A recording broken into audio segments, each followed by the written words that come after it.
Hello everyone, मैं कल्पना अपने channel में आप सभी का स्वागत करती हूँ। तो चले आगे के क्वेश्चन देखते हैं। तो 100 क्वेश्चन हम लोग कर चुके थे। चले आगे देखते हैं। तो इसका कलर चेंज कर लेते हैं। देखिए, बताइए संविधान में पहला संशोधन कब हुआ था? 1947, 1950, 1951 या फिर 1955? तो बताइए संविधान में जो पहला संशोधन था वो कब हुआ था? तो वो हुआ था आपका 1951 में। चलिए, प्रथम संशोधन के द्वारा संविधान में जो है कौन सी अनुसूची जोड़ी गई थी? इसका आंसर दीजिएगा। सारे क्वेश्चन इंपॉर्टेंट है। बताइए 8वीं, 9वीं, 10वीं या फिर 11वीं? तो कौन सी अनुसूची जोड़ी गई थी? तो 8 तो पहले से थी, यानी 9वीं अनुसूची सर्वप्रथम जोड़ी गई थी। चलिए देखिए आगे, 10वीं अनुसूची कौन से संविधान संशोधन के द्वारा जोड़ी गई थी? जो हमारी 10वीं अनुसूची है उसको कौन से संविधान संशोधन के द्वारा जोड़ा गया था? 52, 53, 54 या फिर 55? बताइए कौन सा संविधान संशोधन था? तो वो था आपका 52वां संविधान संशोधन। चलिए आगे देखिएगा, 52वां संविधान संशोधन कब हुआ था? 52वां संविधान संशोधन कब हुआ था? 1980, 1985, 1990 या फिर 2007? तो कब हुआ था? तो 1985 में हुआ था आपका 52वां संविधान संशोधन। पंचायत की शक्तियाँ, प्राधिकरण और जिम्मेदारियों में कुल कितने विषय दिए हुए हैं? जो पंचायत की शक्तियाँ हैं उसमें कुछ नियम कायदे कानून दिए गए हैं। तो बताइए वो कितने विषय हैं टोटल? 25, 29, 32 या फिर 35? तो बताइए कितने विषय हैं टोटल? तो आपके टोटल विषय हैं उसमें 29 यानी 29। चलिए आगे देखिए, 11वीं अनुसूची कौन से संविधान संशोधन के द्वारा जोड़ी गई? तो 11वीं अनुसूची जो है वो आपकी कौन से संविधान संशोधन के द्वारा जोड़ी गई? 70, 72, 73 या फिर 74? तो बताइएगा कौन से संविधान संशोधन के द्वारा जोड़ी गई 11वीं अनुसूची? तो वो है आपकी 73वां संविधान संशोधन। चलिए आगे देखिएगा, 73वां संविधान संशोधन कब हुआ? तो बताइए 73वां संविधान संशोधन जो है आपका कब हुआ? 1990, 1992, 94 या फिर 98? तो कब हुआ था? तो 1992 में हुआ था आपका 73वां संविधान संशोधन। चलिए आगे देखिएगा, 12वीं अनुसूची में कुल कितने विषय दिए हुए हैं? तो बताइए कि 12वीं अनुसूची में कुल कितने विषय दिए हुए हैं? 29, 22, 18 या फिर 24? तो आपकी 12वीं अनुसूची में टोटल विषय दिए हुए हैं 18। याद रखिएगा, बहुत इंपॉर्टेंट क्वेश्चन है। आगे देखिए, 12वीं अनुसूची किस संविधान संशोधन के द्वारा जोड़ी गई? जो 12वीं अनुसूची है उसको किस संविधान के संशोधन के द्वारा जोड़ा गया था? 72वां, 70वां, 73वां या फिर 74वां? तो कौन सा ऐसा संविधान संशोधन था जिसके द्वारा 12वीं अनुसूची जोड़ी गई थी? तो देखिए 74वां संविधान संशोधन है जो कि आपकी 12वीं अनुसूची जोड़ी गई थी। और आज की डेट में आपकी टोटल 12 ही अनुसूची हैं, इसके अलावा भी आगे अनुसूचियाँ नहीं हैं। चलिए देखिएगा आगे, 74वां संविधान संशोधन कब हुआ था? तो 74वां जो संविधान संशोधन है वो कब किया गया था? 1990, 92, 94 या फिर 96? तो 1992 में आपका 74वां संविधान संशोधन किया गया था। चलिए देखिएगा आगे देखिएगा, एकल नागरिकता किस देश के संविधान से ग्रहण की गई है? जो हमारे संविधान में एकल नागरिकता है वो किस देश के संविधान से ली गई है? अमेरिका के, ब्रिटेन के, कनाडा के या फिर ऑस्ट्रेलिया से? तो बहुत ही इंपॉर्टेंट क्वेश्चन, और इसका आंसर है आपका ब्रिटेन, ना कि अमेरिका। याद रखिएगा, क्योंकि अधिकतर लोग क्या करते हैं, अमेरिका टिक करके चले जाते हैं। नहीं, बल्कि ब्रिटेन है ना। तो याद रखिएगा इसको। देखिए आगे, मूल अधिकार किस देश के संविधान से लिए गए हैं? जो फंडामेंटल राइट्स हैं ये बताइए आप कि किस देश के संविधान से लिए गए हैं? अमेरिका, ब्रिटेन, कनाडा या फिर ऑस्ट्रेलिया? तो ये आपके बहुत इंपॉर्टेंट क्वेश्चन है। तो ये आपका जो है मूल अधिकार लिए गए हैं आपके कहाँ से? अमेरिका से। याद रखिएगा इसको। आपातकालीन उपबंध किस देश से लिए गए हैं? तो जो आपातकालीन उपबंध है वो किस देश से लिए गए हैं? भारत शासन अधिनियम 1935, अमेरिका के संविधान से या फिर ब्रिटेन के संविधान से या फिर ऑस्ट्रेलिया के संविधान से? कहाँ से लिए गए हैं? तो आपका भारत शासन अधिनियम से लिए गए हैं। क्या किया गया है? भारत शासन अधिनियम से आपके आपातकालीन उपबंध लिए गए हैं। चलिए देखिएगा आगे, राष्ट्रपति पर महाभियोग की प्रक्रिया किस देश से ली गई है? बहुत ज़्यादा पूछा जाता है क्वेश्चन। आयरलैंड, कनाडा, जापान या फिर अमेरिका? तो महाभियोग की प्रक्रिया किस देश से ली गई है? तो बोली गई है आपकी अमेरिका से। याद रखिएगा। चलिए आगे देखिएगा, राष्ट्रपति की निर्वाचन पद्धति किस देश से ली गई है? अभी हमने देखा कि राष्ट्रपति का महाभियोग यानी राष्ट्रपति को हटाने की प्रक्रिया जो है वो किस देश से ली गई है? तो वो है आपका अमेरिका। याद रखिएगा कि राष्ट्रपति का निर्वाचन पद्धति अमेरिका से नहीं लिया गया है, बल्कि कहाँ से लिया गया है? तो ये आपका कहाँ से? आयरलैंड से लिया गया है। इस चीज़ को याद रखिएगा। दोनों चीज़ें अलग है, याद रखिएगा। संसद के दोनों सदनों की संयुक्त बैठक जो होती है वो किस देश से ली गई है? यूएसएसआर, यानी आज की डेट में इसको हम रसिया बोलते हैं, रूस बोलते हैं, जर्मनी, अफ्रीका, ऑस्ट्रेलिया? तो कहाँ से है आपका संसद के दोनों सदनों की संयुक्त बैठक कहाँ से ली गई है? तो वो है आपकी ऑस्ट्रेलिया से। याद रखिएगा इसको। चलिए देखिए आगे, संविधान में संशोधन की प्रक्रिया किस देश से ली गई? संविधान में जो संशोधन होते हैं वो बताइए कहाँ से लिया गया है? यूएसएसआर यानी रसिया, दक्षिण अफ्रीका, आयरलैंड या फिर अमेरिका? तो ये रहेगा आपका दक्षिण अफ्रीका से। चलिए देखिएगा आगे। मूल कर्तव्य फंडामेंटल ड्यूटी आपके किस देश से लिए गए हैं? अमेरिका, ब्रिटेन, सोवियत संघ या फिर कहाँ से लिया गया? अफ्रीका। तो बताइए इसका आंसर क्या रहेगा आपका? सोवियत संघ यानी यूएसएसआर। यूएसएसआर आज की डेट में हम इसको रसिया बोल सकते हैं। चलिए देखिए आगे। लोकपाल का पद किस देश के संविधान से लिया गया है? बहुत इंपॉर्टेंट है क्वेश्चन आपका कि लोकपाल का पद जो है किस देश के संविधान से लिया गया है? नॉर्वे, डेनमार्क, स्वीडन या फिर स्कॉटलैंड? तो ये आपका लिया गया है स्वीडन के संविधान से। चलिए देखिए आगे अंक क्वेश्चन देखते हैं। सीएजी का कार्यालय किस देश से लिया गया है? बताइए सीएजी का जो कार्यालय है हमारे इंडिया में वो किस देश से लिया गया है? आयरलैंड के संविधान से, अमेरिका के संविधान से, ब्रिटेन के या फिर भारत शासन अधिनियम 1935 से? तो कहाँ से लिया गया है? तो भारत शासन अधिनियम 1935 से लिया गया है। चलिए आगे देखिएगा। इनमें से कौन सा एक स्कैंडिनेवियन देश नहीं है? तो आपके 3 स्कैंडिनेवियन कंट्री गिने जाते हैं, तो इनमें से कौन सा एक ऐसा देश है जो स्कैंडिनेवियन देश नहीं है? बहुत ज़्यादा पूछा जाता है। Scotland, Norway, Denmark, Sweden. तो ये आपकी तीनों स्कैंडिनेवियन कंट्री हैं, नॉर्वे, डेनमार्क, स्वीडन। याद रखिएगा स्कॉटलैंड आपका नहीं है। तो आपको ये याद नहीं रखना है बल्कि आपको ये तीनों देश याद रखने हैं कि ये 3 आपके स्कैंडिनेवियन कंट्री हैं। कौन कौन से? नॉर्वे, डेनमार्क और स्वीडन। चलिए देखिएगा आगे। ग्रीनलैंड किस देश का हिस्सा है? बताइए। ग्रीनलैंड दुनिया का सबसे बड़ा आइलैंड जो आपका है वो है आपका ग्रीनलैंड। अब बताइए कि ये जो ग्रीनलैंड है यानी जो ये आइलैंड है ये किस देश का हिस्सा है? स्कॉटलैंड, नॉर्वे, डेनमार्क या फिर स्वीडन? तो बताइए किसका हिस्सा है? तो ये डेनमार्क का हिस्सा है। याद रखिएगा, बहुत इंपॉर्टेंट है। देखिए राज्य के राज्यपालों की नियुक्ति किस देश से ली गई है? जो हम राज्य के राज्यपालों की नियुक्ति करते हैं तो ये प्रावधान पहले किस देश के संविधान से हमने पढ़ा था, फिर लिया था? तो बताइए अमेरिका, कनाडा, अफ्रीका या फिर जापान? तो कौन सा देश का संविधान है? कनाडा के देश के संविधान से हमने राज्य के राज्यपालों की नियुक्ति की ली हुई है। बताइए सशस्त्र बलों के सुप्रीम कमांडर के रूप में राष्ट्रपति का पद जो है वो किस देश से लिया गया है? बताइए किस देश से लिया गया है? ऑस्ट्रेलिया, अमेरिका, कनाडा या फिर जापान? तो इसका आंसर दीजिएगा जल्दी से। कौन सा देश रहेगा आपका? तो कौन सा रहेगा इसमें? अमेरिका। तो जो सशस्त्र बल हैं उसके सुप्रीम कमांडर राष्ट्रपति होते हैं, ये चीज़ आपकी अमेरिका के संविधान में लिखी हुई है, तो वहीं से हम लोगों ने दिया हुआ है। चलिए देखिए आगे। सर्वप्रथम किस देश के संविधान में प्रस्तावना को सम्मिलित किया गया था? तो बहुत इंपॉर्टेंट है कि आज हम जो प्रस्तावना पढ़ते हैं वो सर्वप्रथम किस देश के संविधान में आई थी? भारत, अमेरिका, ब्रिटेन या फिर यूएसएसआर? यूएसएसआर यानी आज का रूस। चलिए बताइएगा तो कौन सा देश रहेगा आपका? 2 नंबर यानी अमेरिका देश। चलिए आगे देखिएगा। संविधान के पर्चा पत्र के रूप में किसे जाना जाता है? तो जो संविधान का पर्चा पत्र बोला जाता है ये बताइए किसको बोला जाता है? जो संविधान में अनुसूचियां हैं, जो संविधान में परिशिष्ट है, प्रस्तावना है, इनमें से कोई नहीं, कोई मतलब ही नहीं है। तो बताइए क्या रहेगा आपका? तो रहेगी आपकी प्रस्तावना। प्रस्तावना को संविधान का पर्चा पत्र के रूप में जाना जाता है। प्रस्तावना में आज तक कितनी बार संशोधन हुआ? बहुत इंपॉर्टेंट क्वेश्चन है आपके प्रस्तावना को लेकर, क्योंकि देखिए प्रस्तावना से बहुत ज़्यादा क्वेश्चन बनते हैं, बहुत ज़्यादा इंपॉर्टेंट टॉपिक है संविधान का। तो इसको बताइए प्रस्तावना में आज तक कितनी बार संशोधन किया गया है? बहुत इंपॉर्टेंट क्वेश्चन है, 50 बार, लाखों बार एग्जाम में हर बार आता है लगभग। प्रस्तावना में आज तक कितनी बार संशोधन किया गया है? 1 बार, 2 बार, 3 बार या फिर आए दिन होते रहते हैं संशोधन?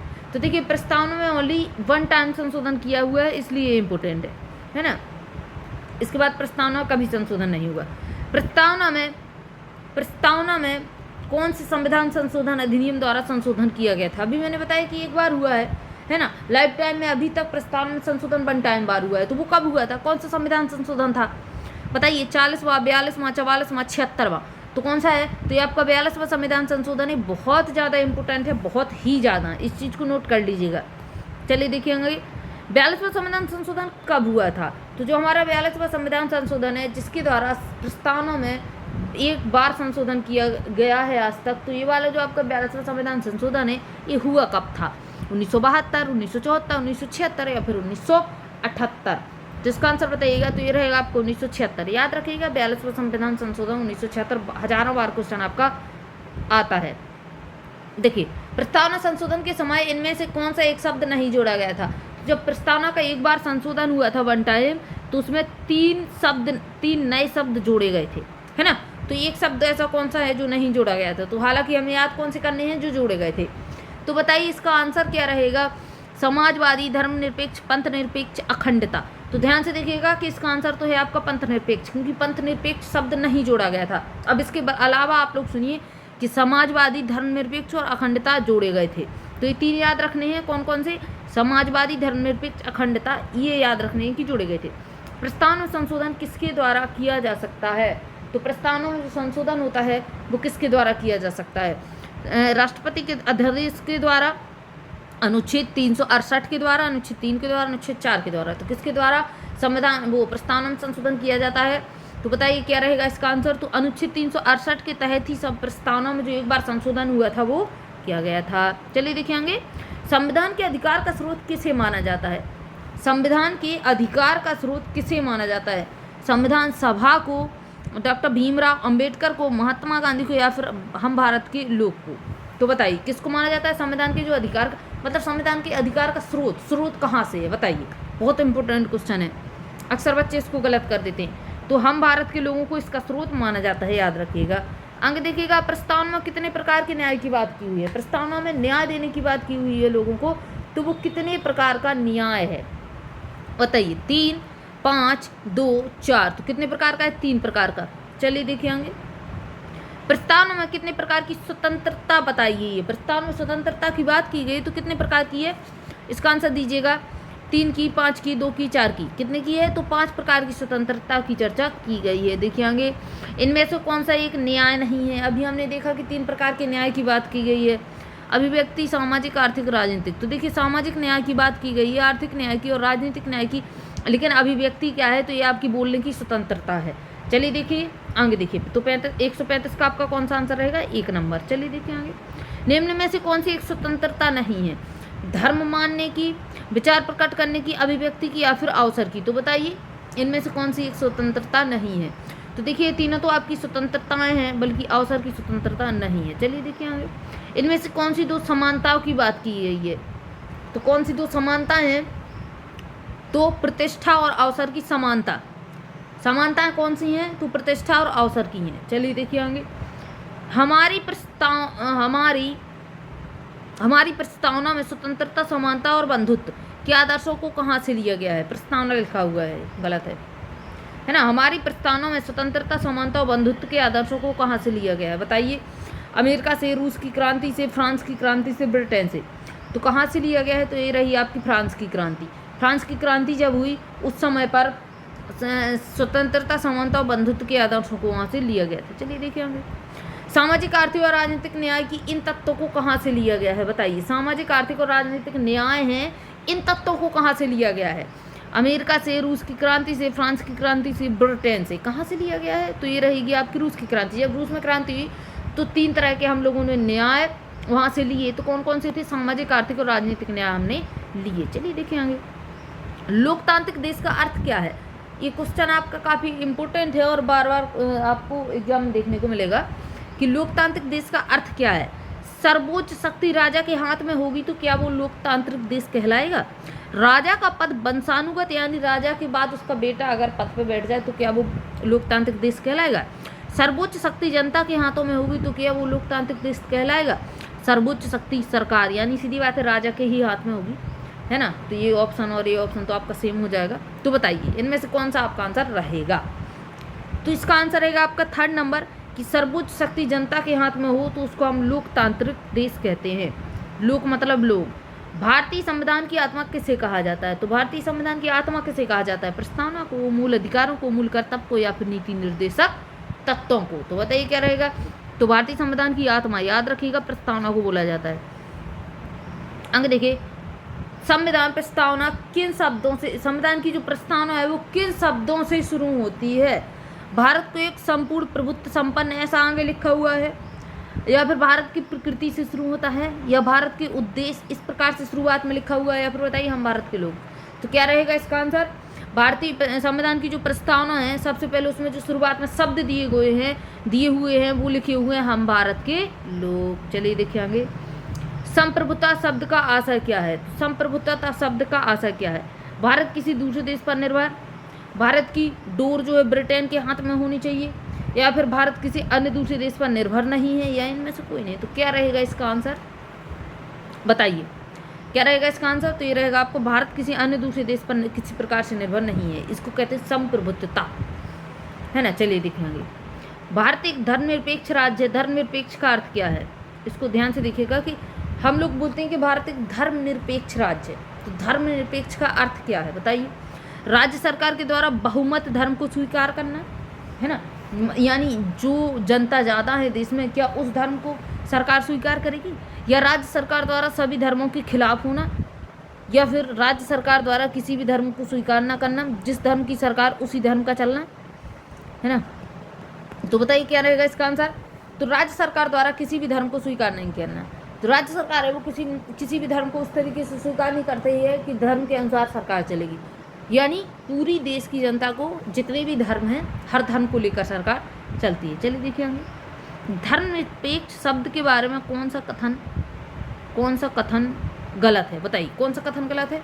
क्या धर्मनिरपेक्ष शब्द को 1976 में जोड़ा गया था, या 1974 में जोड़ा गया था, या फिर उसको संविधान संशोधन 42 के द्वारा जोड़ा गया था, बताइए कौन सा रहेगा इसका गलत आंसर। तो ये रहेगा आपका 1974 में इसको नहीं जोड़ा गया था, बल्कि 42 में संविधान संशोधन, और 42 में संविधान संशोधन कब हुआ था, तो 1976 में हुआ था, है ना। तो इसका आंसर क्या रहेगा, सेकंड। चलिए देखिए हमें फ्रांसीसी क्रांति कब हुई थी। अभी हमने फ्रांसीसी क्रांति के बारे में पढ़ा, तो बताइए कि हुई कब थी। तो फ्रांसीसी क्रांति आपकी कब हुई थी, 1789 में हुई थी। कब हुई थी, 1789 में हुई थी। चलिए आगे देखिएगा, रूसी क्रांति कब हुई थी, पूछे जाते हैं, दोनों क्वेश्चन पूछे जाते हैं। तो बताइए रूसी क्रांति कब हुई थी, तो ये आपकी 1917 में हुई थी। चलिए देखिए आगे, भारत में राष्ट्रमंडल की सदस्यता को स्वीकार करते हुए किस देश को अपना प्रमुख माना है। जो हम राष्ट्रमंडल की सदस्यता हमारे पास है उसके अनुसार हम किस देश को प्रमुख मानते हैं, अमेरिका को, यूएसएसआर को, यानी रसिया को, फ्रांस को, ब्रिटेन को। तो कौन सा देश है जिसको हम राष्ट्रमंडल की सदस्य स्वीकार करते हैं, तो ये रहेगा आपको ब्रिटेन। चलिए देखिए आगे, कौन से देश में कहा गया कि प्रस्तावना संविधान, केस है यहाँ पे, देश नहीं है। कौन से केस में कहा गया कि प्रस्तावना संविधान का भाग नहीं है, बहुत इंपॉर्टेंट क्वेश्चन है। केशवानंद भारती केस, बीरूबाड़ी संघ मामला, शंकरी प्रसाद मामला, या फिर गोलकनाथ का जो आया था, गोलकनाथ का मामला। तो कौन से केस में कहा गया कि प्रस्तावना जो है संविधान का भाग नहीं है, तो ये रहेगा आपका कौन सा, बीरूबाड़ी संघ मामला। चलिए देखिए कौन से मामले में स्वीकार किया गया कि प्रस्तावना जो है संविधान का ही भाग है। कौन से केस में ऐसा कहा गया था कि प्रस्तावना जो संविधान का भाग है, तो वो था आपका केशवानंद भारती केस। तो बहुत इंपॉर्टेंट है, बीरूबाड़ी और केशवानंद दोनों इंपॉर्टेंट है। तो चलिए ये तो हो गए आपके 150 क्वेश्चन।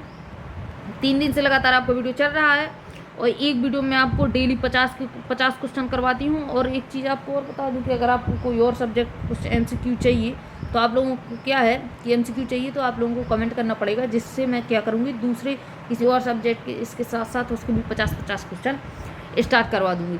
और इसके अलावा इसका प्लेलिस्ट आपको बना हुआ है, अगर आपने इससे पहले 2 वीडियो नहीं देखी है तो जाके देख लीजिए। और ये टोटल आपके कितने होने हैं, तो थंबनेल में आपने देखा होगा कि 1000 प्लस क्वेश्चन में इसके आपके करवाऊँगी। तो चलिए अब मिलते हैं नेक्स्ट वीडियो के साथ, तब तक के लिए जय हिंद, जय भारत।